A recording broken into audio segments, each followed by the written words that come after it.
And I think without further ado, I will give it over to our first speaker. His name is Adam Tweed. He is a postdoctoral research scientist in the CALSA laboratory at the Laureate Institute for Brain Research. And he's going to tell us about the relationship between prefrontal cortex and generalized anxiety disorder. So Adam, please take it away. All right. Yes. Today I'm going to discuss some findings of interoceptive abnormalities in general anxiety disorder, or GAD. It is the most common anxiety disorder and is defined by chronic excess anxiety and worry, as well as at least 3 somatic symptoms, including muscle tension, restlessness, fatigue, concentration difficulty, irritability, or headaches. Although these features can accompany autonomic arousal, the DSM de-emphasizes this in GAD by stating symptoms of autonomic hyperarousal are less prominent in GAD than other anxiety disorders. Indeed, studies have shown hyperarousal symptoms reported by GADs did not correlate with autonomic changes. However, no study has examined whether potential autonomic dysfunction in GAD may be better elicited using a causal exogenous manipulation. Thus, we tested whether those with GAD show abnormal physiological, perceptual, or neural responses to cardiorespiratory stimulation via infusions of isoproterenol, an adrenaline analog. As seen in this animation, the effects of bolus infusions of isoproterenol have a 2-minute time course in the healthy population and demonstrate dose-dependent changes in heart rate that allow for the definition of discrete epochs for block fMRI analysis. We focus on the specific epochs, including the dip seen here during the anticipation period after a participant is told the infusion has begun, then the rapid rise toward the peak stimulation, and afterwards the more general, more gradual decline during the early recovery phase. Our approach was a double-blinded, randomized administration of 2 isoproterenol doses, 0.5 and 2 micrograms, and saline given to GADs and healthy comparisons during fMRI scanning.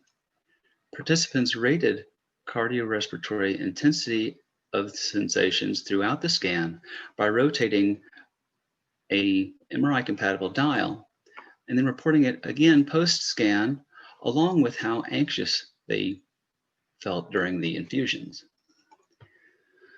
Here is our consort diagram showing our progression from recruitment assessment of 133 individuals to our final sample of 29 GADs and healthy comparisons. And on the left, some important criteria, or particularly that we excluded panic disorder due to being defined by autonomic hyperarousal, and that we had an all-female sample, as females are twice as likely to experience GAD. The first results I'll show are from linear mixed effects models for the retrospective ratings with dose and group as fixed effects and age and BMI as covariates. We see here a heartbeat intensity ratings show a linear increase with dosage for GAD here in red, revealing a significant difference at the 0.5 microgram dose. They also reported feeling more anxious than healthy comparisons at both doses. Looking now at heart rate time series, illustrating the LME models with the time epochs as fixed effects, we see GAD here in the green lines and healthy comparisons in blue. We see heart rate increases with dosage, as would be expected, but we also find evidence of autonomic hypersensitivity for GAD at the 0.5 microgram dose during the peak of the stimulation, aligning well with the retrospective rating effect specific to that dose. In LMEs for the real-time cardiorespiratory intensity ratings, we saw a similar group difference driven by a 0.5 dose that extended from the peak into the early recovery periods, indicating a heightened interoceptive awareness in general anxiety disorder. We then examined potential neural effects related to this autonomic hyperintensity and increased salience by first performing whole brain analysis, for which we corrected for cardiorespiratory related motion while rigorously censoring or dropping participants based on general motion. Contrasts were developed for the isoproterenol time course epochs as compared to the baseline epoch and entered into the first level GLM. Group stats were then performed via Afni's 3D t-test++, and I'll be reporting them at a voxel threshold of 0.001, uncorrected, with a cluster level correction of 5% false positive rate. We hypothesized that we would see group differences in insula activation, as we've seen in previous work that has observed isoproterenol particularly activates this region. And we do see here robust activation due to expectation effects across all participants during the anticipation period and under saline treatment. As with our prior work, isoproterenol elicited more selective insular responses in the ventral insula during peak effect at both doses. However, instead of modulating the insula, we found the novel result of blunted bilateral ventromedial prefrontal cortex, or VMPFC, at 0.5 micrograms during both the peak and early recovery periods in GADs relative to healthy comparisons. We then applied multivariate functional principal components analysis, or MFPCA, to evaluate longitudinal group differences in the overall signal time course rather than according to our experimenter-defined epochs. We summarized scores for the top 2 functional principal components for heart rate, dial, and to help interpret our whole brain result, 3 VMPFC ROIs gleaned from meta-analyses on the relevant functions of self-representation, valence processing, and sympathetic autonomic regulation. MFPCA applies basis functions to the individual raw data, as seen here as the black lines on the spaghetti plot, and models them via a matrix of spline coefficients to characterize the major modes of time series variation around a smoothed mean trajectory, as shown in these yellow fit lines. Here are the longitudinal functional principal component fits for the dial intensity ratings and the heart rate.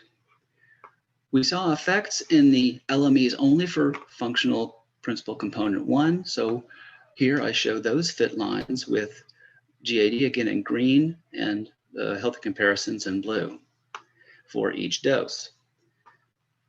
Differences in the group fit lines reveal results closely matching the epoch-based LME results, as GADs were the only ones likely to perceive the 0.5 microgram dose. And their heart rate again showed a hypersensitivity at that same dose. For the VMPFC ROIs, I want to draw your attention to how similar the middle 0.5 microgram pains look across the 3 ROIs, lending support to our whole brain result. We saw a significant interaction there for group in the self-processing ROI. And for the autonomic regulation ROI, we had a close trend for group at 0.5 micrograms that was significant when I ran LMEs on the raw ROI data with the epic periods as a fixed effect. It just happened to be rather specific to the early recovery period. Finally, the valence ROI is the only one exhibiting differences in each treatment condition, revealing a group effect with no dose interactions. This also held true in the epic-related LME on the raw ROI data. This is important in that the lack of a dose by group interaction here suggests that dose and epic-related effects in these other ROIs were not due to valence effects related to the intensity rating task. So in conclusion, these results provide strong evidence that abnormalities of the autonomic nervous system, in addition to the central nervous system, contribute to the interoceptive pathophysiology of GAD. There was evidence of cardiovascular, subjective, and VMPFC neural response differences at 0.5 micrograms, a dose often below conscious awareness in healthy comparisons.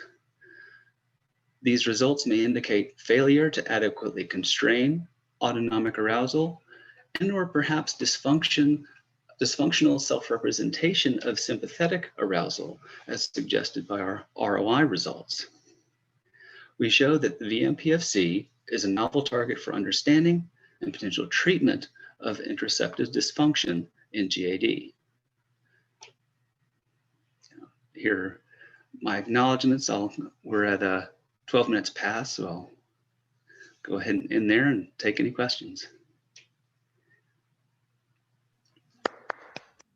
Fantastic. I think you're probably just going to get a round of applause for me because everyone else is muted.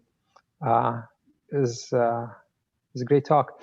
So for the audience, type your questions. Feel free to type your questions into the Q&A and then use the little thumbs up icon to vote them up. To kick off the questions, what I'm often really interested in when I'm looking at human subject studies is that obviously when you think about arousal, adrenergic response, or anxiety, there are likely to be massive individual differences in how people react even to a shot of adrenaline. Can you guys tease out some of these individual differences? I understand that you guys mostly are looking at group effects, but is it possible to tease out these individual differences, and are they important at all?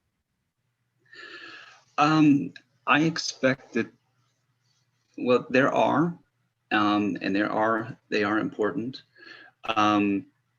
It was striking on the group level, how you do have the difference in perception of the interoceptive awareness at the 0.5 microgram level. But there is a lot of variation individually, and that would be a good thing to look at that we have not yet, and we don't know.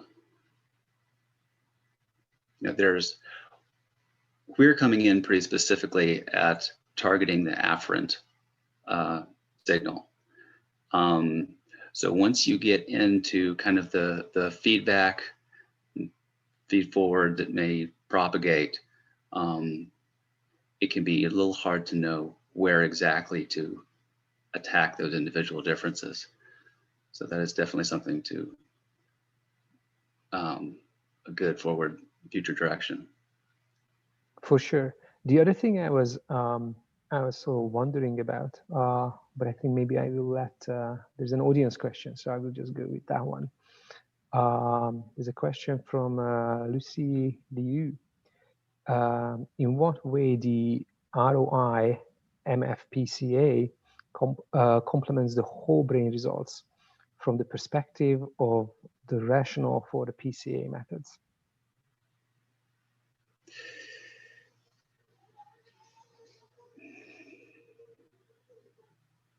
Well,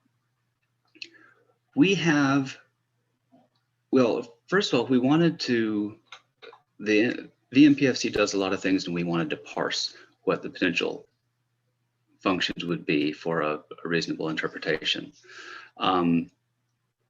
As for the MFPCA, we have these experimenter-defined epochs that we were looking at that are based on the healthy comparison, based on healthy population.